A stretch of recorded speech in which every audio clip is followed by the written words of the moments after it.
Chapter 9 The Mock Turtle Story.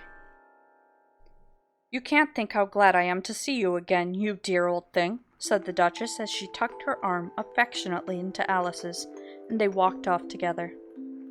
Alice was very glad to find her in such a pleasant temper, and thought to herself that perhaps it was only the pepper that had made her so savage when they met in the kitchen. "When I'm a duchess," she said to herself, not in a very hopeful tone though, "I won't have any pepper in my kitchen at all. Soup does very well without. Maybe it's always pepper that makes people hot-tempered," she went on, very much pleased at having found out a new kind of rule. "And vinegar that makes them sour, and chamomile that makes them bitter, and barley sugar and such things that make children sweet-tempered. I only wish people knew that. Then they wouldn't be so stingy about it, you know." She had quite forgotten the Duchess by this time, and was a little startled when she heard her voice close to her ear. "You're thinking about something, my dear, and that makes you forget to talk. I can't tell you just now what the moral of that is, but I shall remember it in a bit." "Perhaps it hasn't one," Alice ventured to remark. "Tut, tut, child," said the Duchess. "Everything's got a moral, if only you can find it." And she squeezed herself up closer to Alice's side as she spoke. Alice did not much like her keeping so close to her. First, because the Duchess was very ugly, and secondly, because she was exactly the right height to rest her chin on Alice's shoulder, and it was an uncomfortably sharp chin. However, she did not like to be rude, so she bore it as well as she could. "The game's going on rather better now," she said, by way of keeping up the conversation a little. "'Tis so," said the Duchess, "and the moral of that is, oh, 'tis love that makes the world go round." "Somebody said," Alice whispered, "that it's done by everybody minding their own business." "Ah, well, it means much the same thing," said the Duchess, digging her sharp little chin into Alice's shoulder as she added, "and the moral of that is take care of the sense, and the sounds will take care of themselves." How fond she is of finding morals in things, Alice thought to herself. "I dare say you're wondering why I don't put my arm round your waist," the Duchess said after a pause. "The reason is that I'm rather doubtful about the temper of your flamingo. Shall I try the experiment?" "He might bite," Alice cautiously replied, not feeling at all anxious to have the experiment tried. "Very true," said the Duchess. "Flamingos and mustard both bite, and the moral of that is, birds of a feather flock together." "Only mustard isn't a bird," Alice remarked. "Right as usual," said the Duchess. "What a clear way you have of putting things." "It's a mineral, I think," said Alice. "Of course it is," said the Duchess, who seemed ready to agree to everything that Alice said. "There's a large mustard machine near here, and the moral of that is, the more there is of mine, the less there is of yours."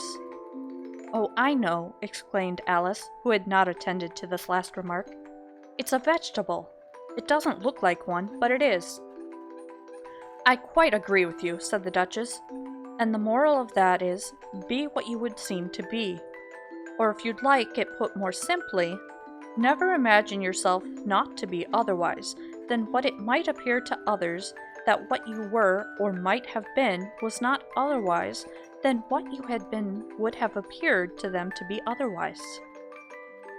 "I think I should understand that better," Alice said very politely, "if I had it written down, but I can't quite follow it as you say it."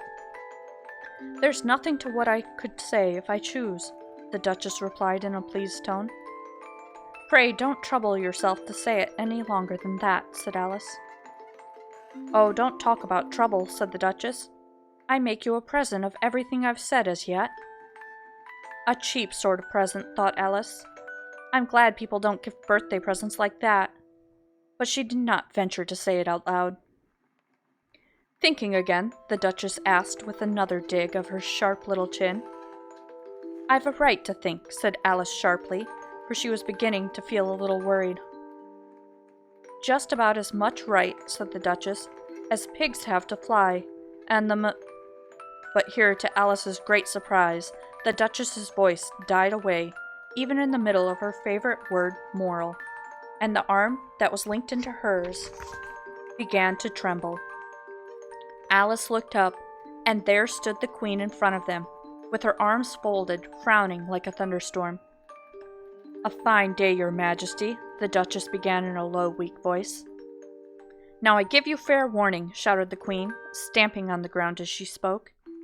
"Either you or your head must be off, and that in about half no time. Take your choice." The Duchess took her choice and was gone in a moment.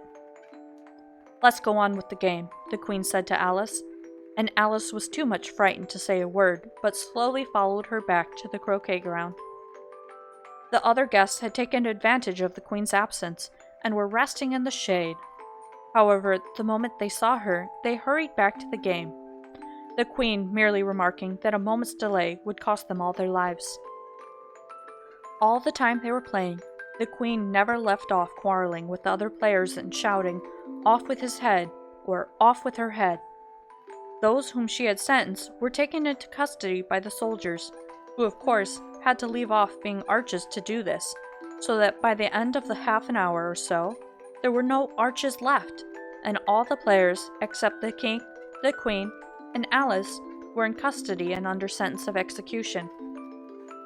Then the Queen left off, quite out of breath, and said to Alice, "Have you seen the mock turtle yet?" "No," said Alice. "I don't even know what a mock turtle is." "It's the thing mock turtle soup is made from," said the Queen. "I never saw one or heard of one," said Alice. "Come on then," said the Queen, "and he shall tell you his history." As they walked off together, Alice heard the King say in a low voice to the company generally, "You are all pardoned." "Come, that's a good thing," she said to herself, for she had felt quite unhappy at the number of executions the Queen had ordered. They very soon came upon a griffin lying fast asleep in the sun. If you don't know what a griffin is, look at the picture. "Up, lazy thing," said the Queen, "and take this young lady to see the mock turtle, and to hear his history. I must go back and see after some executions I have ordered." And she walked off, leaving Alice alone with the griffin. Alice did not quite like the look of the creature, but on the whole, she thought it would be quite as safe to stay with it as to go after that savage Queen. So she waited. The griffin sat up and rubbed its eyes. Then it watched the Queen till she was out of sight. Then it chuckled. "What fun," said the griffin, half to itself, half to Alice. "What is the fun?" said Alice. "Why, she," said the griffin. "It's all her fancy, that. They never executes nobody, you know. Come on."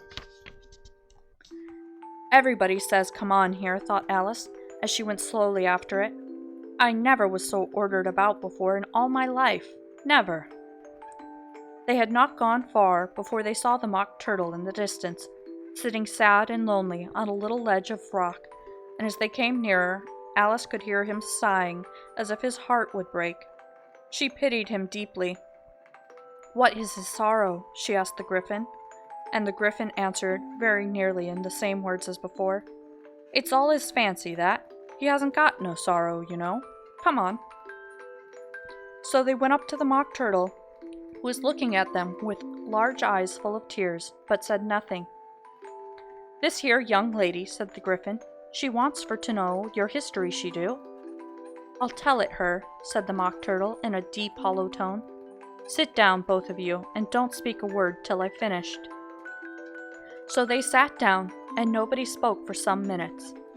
Alice thought to herself, "I don't see how he can ever finish if he doesn't begin," but she waited patiently. "Once," said the mock turtle at last, with a deep sigh, "I was a real turtle." These words were followed by a very long silence, broken only by an occasional exclamation of "Hugh" from the griffin, and the constant heavy sobbing of the mock turtle. Alice was very nearly getting up and saying, "Thank you, sir, for your interesting story," but she could not help thinking that there must be more to come.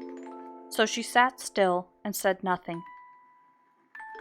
"When we were little," the mock turtle went on at last, more calmly, though still sobbing a little now and then, "we went to school in the sea. The master was an old turtle. We used to call him Tortoise. Why did you call him Tortoise if he wasn't one? Alice asked. We called him Tortoise because he taught us, said the Mock Turtle angrily. Really, you are very dull. You ought to be ashamed of yourself for asking such a simple question, added the Griffin. And then they both sat silent and looked at poor Alice, who felt ready to sink into the earth. At last the Griffin said to the Mock Turtle, Drive on, old fellow. Don't be all day about it. And he went on in these words. Yes, we went to school in the sea, though you mayn't believe it. I never said I didn't, interrupted Alice. You did, said the Mock Turtle. Hold your tongue, added the Griffin, before Alice could speak again. The Mock Turtle went on. We had the best of educations. In fact, we went to school every day. I've been to a day school too, said Alice. You needn't be so proud as all that. With extras? Asked the Mock Turtle, a little anxiously. Yes, said Alice. We learned French and music. And washing? Said the Mock Turtle. Certainly not, said Alice indignantly. Ah, then yours wasn't really a good school, said the Mock Turtle in a tone of great relief. Now at ours they had, at the end of the bill, French, music, and washing, extra. You couldn't have wanted it much, said Alice, living at the bottom of the sea. I couldn't afford to learn it, said the Mock Turtle with a sigh. I only took the regular course. What was that? Inquired Alice. Reeling and writhing, of course, to begin with, said the Mock Turtle. And then the different branches of arithmetic, ambition, distraction, uglification, and derision.